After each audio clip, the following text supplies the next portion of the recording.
اللہ کی ربوبیت پر اطمینان جب انسان کو ہو جاتا ہے، میرا رب اللہ ہے، ربی اللہ، انسان کے لیے نہ کوئی کھٹکا، نہ کوئی خطرہ، نہ کوئی خوف، نہ کوئی حزن. جو کچھ ہو رہا ہے کس کے اذن سے ہو رہا ہے؟ اللہ کے اذن سے. اللہ کے اذن کے بغیر پتہ تک نہیں ملتا. یہ کوئی اندھا بہرا مادہ نہیں ہے جس سے مجھے کوئی خوف ہو. اندھا بھینسا چلا رہا ہو اس سے تو ڈرنے کا ہر انسان کو ڈرنا چاہیے، نہ معلوم کس کو ٹکر مار دے. لیکن نہیں، اس کائنات کو چلانے والا ایک سمیع و بصیر خدا ہے. وہ جو میرا دوست ہے، میرا ولی ہے. اللہ ولی الذین آمنوا یخرجہم من الظلمات الی النور. اللہ اہل ایمان کا ولی ہے، ساتھی ہے، پشت پناہ ہے، مددگار ہے، حمایتی ہے. بتائیے جسے یقین ہو جائے کہ اللہ میرا مددگار، اللہ میرا محافظ، اللہ میرا پشت پناہ، اللہ میرا حمایتی، اس کے لیے کوئی خوف ہوگا؟ اس سے کوئی ڈر ہوگا؟ میں مثال دیا کرتا ہوں ایک بہت سادہ پنجاب کے دیہات کی. وہ بڑا چودھری ہے اور کوئی غریب کسان ہے. اس غریب کسان کی کہ جانوروں کو ہر وقت اندیشہ ہوگا چوری کا، کوئی میری بھینس کھول کر نہ لے جائے، کوئی میرا بیل کھول کر نہ لے جائے. لیکن جس کے بارے میں یہ سب کو معلوم ہو کہ وہ جو بڑا چودھری ہے وہ اس کا دوست ہے، اس کی بچیا کو کوئی خوف ہوگا؟ اس کی بھینس پر کوئی ہاتھ ڈالے گا؟ اسے کوئی اندیشہ ہوگا؟ نہیں. کیوں؟ کہ وہ بڑا چودھری، بڑا اس کا یہاں کا سردار، جاگیردار، سب کو معلوم ہے وہ میرا دوست ہے، کوئی میرے خلاف اقدام نہیں کر سکتا. اس دنیا میں یہ چھوٹی سی بات اگر آپ کے دلی اطمینان اور سکون کا باعث بن سکتی ہے تو ذرا تصور کیجئے. میں لفظ تصور استعمال کروں گا صرف اس لیے کہ اس کا ہم جس کو کہتے ہیں ادراک اور شعور کر نہیں سکتے، اگر کے ساتھ کر سکتے. اگر یقین ہو کہ اللہ میرا مددگار اور یقین ہو کہ اللہ ہر آن میرے ساتھ ہے، پھر کوئی خوف کس کا خوف؟ کوئی شے اللہ سے بالا تر ہے؟ کوئی قوت اس سے زیادہ طاقتور ہے؟ کوئی اس کے ارادے کو بدلنے والا ہے؟ کوئی اس کی مشیت کے آڑے آنے والا ہے؟ یہی بات ہے جو حضور نے فرمائی. یہ ایمان کا حاصل ہے لب لباب کہ دیکھو اچھی طرح اس بات کو ذہن نشین کر لو. اگر تمام انسان مل کر تمہیں کوئی نقصان پہنچانا چاہے نہیں پہنچا سکتے، مگر جو کچھ اللہ نے لکھ دیا. اور تمام انسان مل کر تمہیں کوئی نفع پہنچانا چاہے نہیں پہنچا سکتے، مگر وہ شے جو اللہ نے طے کر دی. آپ پھر میں کہوں گا ذرا طاری کیجئے، اسے فرض کیجئے، اسے سوچئے. اگر اس حدیث پر ہمارا دل جھکا ہوا ہو تو کسی سے ڈر ہوگا؟ یہ مجھے نقصان نہ پہنچا دے، یہ میری رپورٹ خراب نہ کر دے، یہ میری انکریمنٹ نہ رکوا دے، یہ میرا یہ نہ بگاڑ دے، یہ میرے یہ نقصان نہ پہنچا دے. اس کا ڈر، اس کا ڈر، اس کا خوف، اس کی خوشامد، اس کے لیے جا کر طرح طرح سے اپنی عزت نفس کو ذلیل کروانا اس کے سامنے. یہ سب کچھ کیوں کرتا ہے انسان؟ جب سمجھتا ہے کہ اس کے ہاتھ میں میرا کوئی نفع ہے، اس کے ہاتھ میں میرے لیے کوئی ضرر ہے، یہ مجھے کوئی گگن پہنچا سکتا ہے، یہ مجھے کوئی نقصان پہنچا سکتا ہے، یہ میرا کوئی کام بنا سکتا ہے، یہ میری کوئی ضرورت پوری کر سکتا ہے. اسی کا نام شرک ہے. جہاں آپ نے یہ سمجھا کہ غیر اللہ کے اندر کوئی طاقت موجود ہے وہی شرک ہے. بتوں سے تجھ کو امیدیں، خدا سے نومیدی، مجھے بتا تو صحیح اور کافری کیا ہے؟ شرک تو یہ جس پر بھی تمہیں یہ خیال ہے کلمہ ہے، یہ کلمہ سوم لا حول ولا قوت الا باللہ. ذرا اس پر دل کو کبھی اگر آپ تصور کریں، پھر فرض کریں، دل ٹھک جائے اس پر، کوئی طاقت نہیں. یہی بات تھی جو شیخ عبد القادر جیلانی رحمۃ اللہ علیہ نے اپنی وصیت میں اپنے بچے سے کہی. 11ویں دینے والے ہیں، لیکن حضرت شیخ عبد القادر جیلانی کی وصیت اور تعلیمات کو کتنے لوگ نہیں جانتے ہیں؟ یہ جن مقامات تک پہنچے ہیں وہ کس چیز کی بدولت پہنچے؟ انہوں نے جو پیغام دیا وہ کیا تھا؟ اے میرے بچے، جس طریقے سے قرآن مجید میں حضرت لقمان کی نصیحتیں جو ہے نقل کر دی گئی ہیں، میں یہ عرض کروں گا بالفرض اگر قرآن حضرت عبد القادر جیلانی کے بعد نازل ہوا ہوتا تو شیخ عبد القادر کی یہ نصیحتیں بھی قرآن میں درج ہوتی.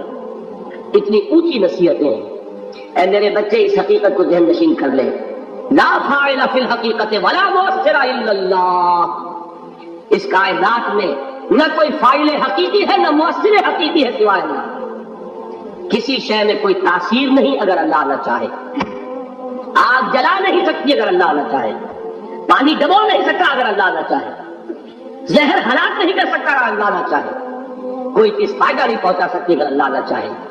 تو در در پہ کیوں سر جھکاتے ہو، در در پر کیوں جبیں سائی کرتے ہو، سب کے سامنے کیوں ہاتھ پھیلاتے ہو؟ ایک اللہ سے مانگو، ایک اللہ کے سامنے زمین پر اپنی جبین رکھو، لا فاعل فی الحقیقت ولا مؤثر الا اللہ۔ نظر آتا ہے کہ پانی پیاس بجھا دیتا ہے، پیاس بجھانے کی صلاحیت پانی میں نہیں ہے، اللہ کے اذن سے۔ کھانا بھوک مٹا دیتا ہے، بھوک مٹانے کی صلاحیت کھانے میں نہیں ہے، اذن رب میں۔ دیکھیے یہی یقین تھا حضرت موسیٰ علیہ السلام کا واقعہ یاد کیجیے، سامنے سمندر آ گیا ہے، قوم دیکھتی ہے پیچھے کہ گرد و غبار کا طوفان، معلوم ہوا کہ فرعون اپنے لشکر سمیت آ گیا۔ لشکر جب چلتا تھا تیز رفتاری کے ساتھ تو گرد و غبار کا جو طوفان اٹھتا تھا اس کا تصور کیجیے، اور لمحہ بلمحہ وہ قریب آ رہا ہے۔ پوری قوم نے کیا کہا، اے موسیٰ انا لمدرکون، اے موسیٰ ہم کو پکڑے گئے۔ قرآن مجید میں تو یہاں وہ باتیں نہیں لکھی ہیں، لیکن تورات میں یہ درج ہے کہ بنی اسرائیل جھگڑنے لگے، دست و قریبان ہو گئے موسیٰ کے ساتھ۔ موسیٰ نے یہاں مروایا لا کر، اسے تو ہم ہی بہتر تھے، وہاں کھانے کو ملتا تھا، زندگی تو تھی، بیدار ہم کر رہے تھے، موت تو نہیں تھی۔ اب جو کچھ ہوگا اس کا تصور کرو، جس طریقے سے ہمارے ٹکڑے اڑائے جائیں گے۔ تو لڑ رہے ہیں حضرت موسیٰ علیہ السلام، یہ تورات کی تفصیل ہے۔ قرآن میں صرف اتنا آیا ہے، پریشان ہو کر انہوں نے کہا انا لمدرکون، موسیٰ ہم کو پکڑے گئے۔ اس وقت موسیٰ کا جواب کیا ہے، کلا ان معی ربی سیہدین، نہیں، میرے ساتھ میرا رب ہے، وہ راستہ دے گا۔ بتائیے کہاں راستہ نظر آ رہا ہے؟ یہ ہے ایمان بالغیب۔ راستہ نظر نہ آئے تب اللہ پر یقین ایمان ہے، جیب میں پیسے ہوں تب دل کو اطمینان ہے، تو ایمان کس پر ہوا؟ پیسے پر، اللہ پر نہیں۔ جب وسائل و ذرائع نہ ہو اور پھر یقین ہو کہ اللہ مسبب الاسباب ہے، وہ اسباب کا پابند نہیں ہے، وہ اسباب کا محتاج نہیں ہے، اسباب اس کے محتاج ہے۔ اگر یہ یقین ہے تو اللہ پر ایمان ہے، یہ نہیں ہے تو تمہارا ایمان اسباب پر ہے، وسائل پر ہے، ذرائع پر ہے، مادیات پر ہے، اللہ پر نہیں۔ اس وقت کہاں راستہ تھا؟ کوئی راستہ تھا؟ سمندر ہے اور ادھر سے لشکر آ گیا ہے۔ کلا ان معی ربی سیہدین۔ اب دیکھیے ایمان کہہ دینا آسان ہے، ہوا معکم اینما کنتم، جہاں کہیں بھی تم ہوتے ہو اللہ تمہارے ساتھ ہوتا ہے، لیکن اس کا یقین قائم ہو جائے تو زمین و آسمان کا فرق واقع ہو جائے۔ یہی بات ہوئی حضور کے ساتھ، غار ہے، چھپے ہوئے ہیں محمد رسول اللہ اور آپ کے وہ یار غار ابو بکر صدیق رضی اللہ تعالی عنہ۔ اقبال نے حضرت ابو بکر کی شان میں چند اشعار پڑھ سنو، لیکن واقعہ یہ ہے کہ بھاری بھاری نظموں پر اور قصیدوں پر بھاری، طویل ترین نظمیں اور قصیدے ہوں ان پر بھاری ہے۔ ہمتیں ابو بکر کی ہمت جو ہے، کشت ملت را جو اب جیسے بارش سے کھیتی اپجتی ہے، ابو بکر کی ہمت اور عزیمت اس امت کو اسی طرح سینچنے والی ہے۔ ثانیے اسلام و غار و بدر و قب، وہ دوسرے تھے اسلام میں، دوسرے پہلے کون تھے؟ انا اول المومنین، حضور فرماتے سب سے پہلا ایمان لانے والا میں، دوسرے ابو بکر۔ ویسے ہمارے ہاں یہ چلتا ہے اختلاف، حضرت علی پہلے ہیں کہ حضرت ابو بکر پہلے ہیں، لیکن اس میں بڑی خوبصورت تصویر قائم کی ہے علماء نے، بہت صحیح ہے۔ چار کے بارے میں فیصلہ ہی مت کرو کہ کون پہلے، ان کی ایک عجیب تقسیم کر دی ہے۔ آزاد مردوں میں، بالغ مردوں میں سب سے پہلے ابو بکر، بچوں میں سب سے پہلے علی، خواتین میں سب سے پہلے خدیجہ، اور غلاموں میں سب سے پہلے زید بن حارثہ. بڑی پیاری تقسیم ہے, یہ چاروں ہی پہلے ہیں, ہر ایک کے لیے ولیت ہے. اور واقعہ یہ ہے کہ اگر زمانی اعتبار سے تعین ہوگا تو پہلے خدیجہ الکبریٰ آئیں گی رضی اللہ تعالیٰ عنہ. کسی اور سے بات کرنے کی نوبت بعد میں آ سکتی ہے, پہلے تو اہلیہ محترمہ سے بات ہوئی. آتے ہی پہلی وحی ہوئی ہے, ابھی تبلیغ کا حکم نہیں تھا. کس کو بتایا واقعہ؟ ابھی اپنی نبوت کی تبلیغ کا تو حکم ہی نہیں آیا. واقعہ کس کا ہے؟ وہ خدیجہ کا ہے. جب کہا ہے کہ خشیت علی نفسی, مجھے اپنی جان کا اندیشہ ہے, تو کیا جواب دیا خدیجہ نے رضی اللہ تعالی عنہا؟ وہ صدیقۃ الکبریٰ ہے. صدیقات جو ہے خواتین, ان میں چوٹی پر خدیجہ الکبریٰ ہے رضی اللہ تعالی عنہا. اور صدیق جو مرد ہے ان میں صدیق اکبر ہے ابو بکر صدیق رضی اللہ تعالی عنہ. لیکن صدیقات میں چوٹی پر. جب حضور نے فرمایا خشیت علی نفسی, کیا فرمایا, کیا عرض کیا, کیسے تسلی دی؟ نہیں, اللہ آپ کو ضائع نہیں کرے گا. آپ غریبوں کے ہمدرد ہیں, آپ مساکین کے تکالیف رفع کرنے والے ہیں, آپ بیواؤں کی سرپرستی کرتے ہیں, آپ مسافروں کی خدمت کرتے ہیں. اللہ آپ کو ضائع نہیں کرے گا, یہ یقین ہے اس خاتون کے اندر. خیر وہ ایک علیحدہ بات ہو جائے گی. میرے دل پر حضرت خدیجہ رضی اللہ تعالیٰ عنہ کی شخصیت کا بڑا گہرا نقش ہے, جو وہ کوئی اور ہی وقت اور موقع ہوا تو بیان ہوگا. بہرحال اقبال نے ایک مصرے میں جو 4 اولیتیں جمع کر دی ہیں, ہمت او کشت امت را جو ابر, ثانی اسلام و غار و بدر و قبر. اسلام میں حضور کے بعد پہلے کون؟ ابو بکر. غار میں حضور کے ساتھ کون؟ ابو بکر. بدر کی رات اللہ کا رسول سربت سجود, وہ جھاڑ, وہ گھاس پھوس کی جو جھوپڑی بنائی گئی تھی, اور وہاں تلوار ننگی لے کر پہرا دینے والا کون؟ ابو بکر. اور اس حجرہ عائشہ میں محمد کے بعد سب سے پہلے دفن ہونے والا کون؟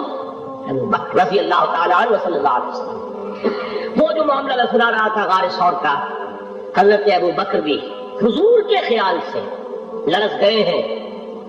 آپ کو یاد ہوگا کہ جا کر پہلے تمام جتنے سوراخ تھے انہیں بند کیا. ایک سوراخ رہ گیا تھا جس کو بند کرنے کے لیے کوئی کپڑا نہیں تھا, وہاں اپنی ایڑی رکھی ہے. تب کہا ہے حضور سے تشریف لائیے, اور اپنے زانوں پر حضور کو لیٹایا ہے, اور وہاں کسی موذی جانور نے کاٹا ہے. حضور کی آنکھ لگ گئی تھی اس وقت. اس دل کے اندر جو بھی بچھو ہے کیا ہے اللہ عالم, اس نے کاٹا ہے. اس کی تکلیف کی وجہ سے ابو بکر کی آنکھوں سے آنسو ٹپک گئے. حضور کے چہرے مبارک پر پڑے ہیں تو حضور جاگے ہیں, معاملہ کیا ہے؟ یہ نہیں ہٹائی وہاں سے.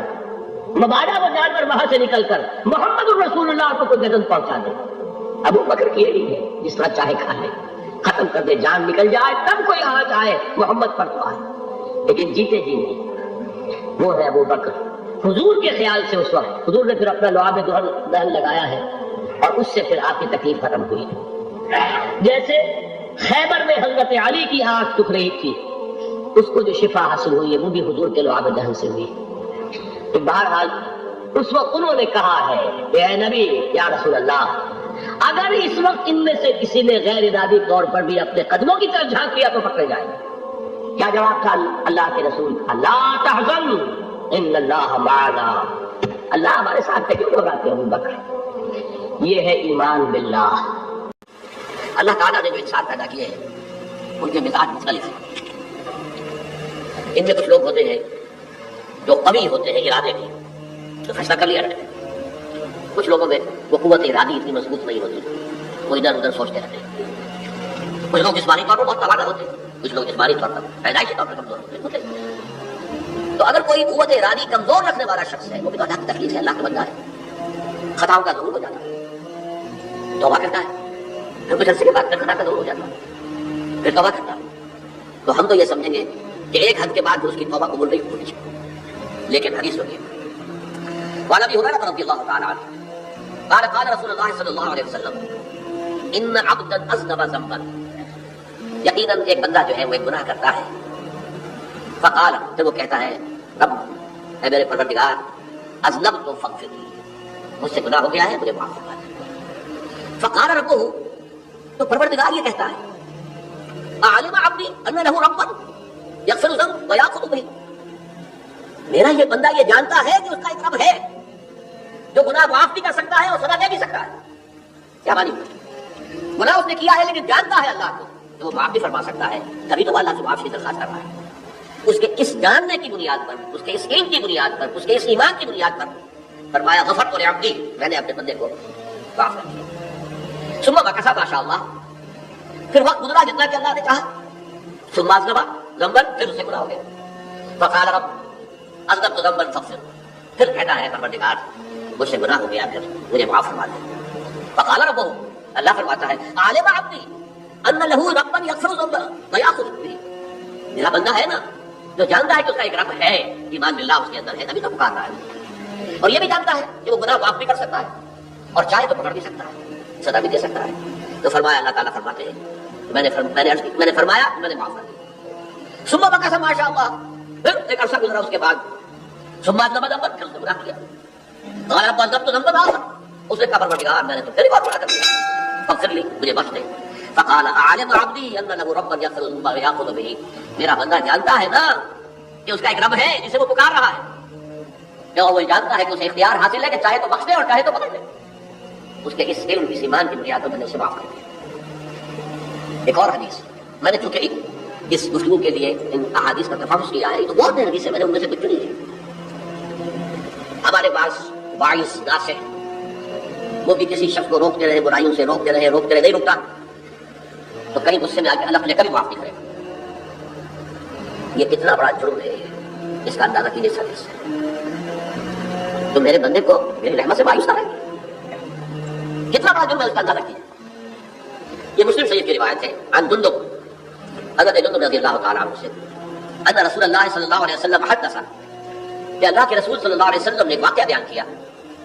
ان رجلا قال، کہ ایک شخص نے یہ کہا واللہ لا یغفر اللہ لفلان، کہ خدا کی قسم اللہ تعالیٰ فلاں شخص کو کبھی معاف نہیں کرے گا.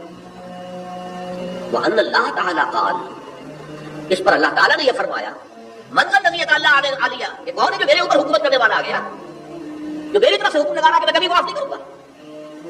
من ذا الذی، کون ہے وہ شخص، الذی یتعالی علیہ انی لا اغفر لفلان، کہ میں فلاں شخص کو کبھی معاف نہیں کروں گا.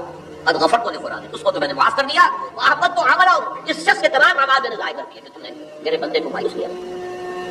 یہ ہے جرم کی کام.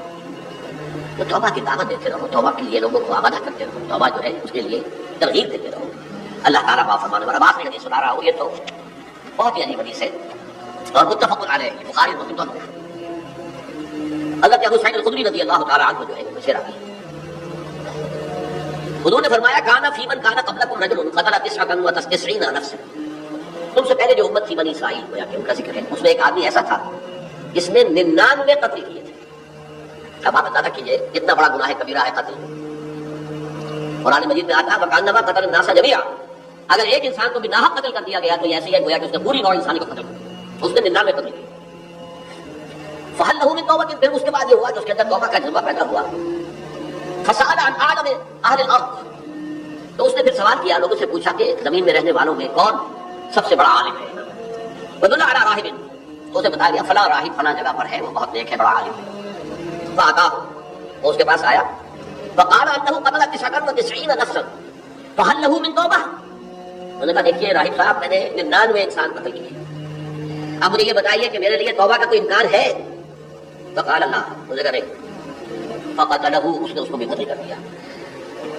فکمل بہ 100، اپنی سینچری مکمل کر لی، مطلب 99 کے بعد ایک کی کسر تھی، اس کو بھی قتل کیا، 100 پورے کر لیے. ثم سأل عن عالم اہل الارض، جب سے پوچھا کوئی اور کوئی بڑے عالم انسان کو. فدل علی رجل عالم، پھر اس کی رہنمائی کی گئی ایک بڑے عالم شخص کی طرف. فقال انه قتل 100 نفس، تو اس نے وہاں جا کر کہا کہ میں 100 انسان ہلاک کر چکا ہوں، قتل کر چکا ہوں.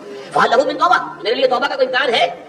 فقال نعم، کیوں نہیں، 100 قتل کیے تبھی کیا ہے، توبہ کا راستہ دروازہ کھلا ہو. عالم یغرر، جب تک کہ وہ گگو نہیں بج رہا اس وقت تمہارے توبہ کا دروازہ کھلا ہو. پہلے افراد توبہ کریں اور صحیح توبہ کریں. صحیح توبہ کیا ہے، ہماری زندگیوں میں کوئی حرام شے ہے فوراً نکال دو.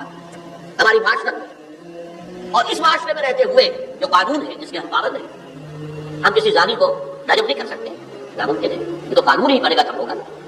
ہم کسی اور کا ہاتھ نہیں کاٹ سکتے، تو قانون بنے گا تو ہو.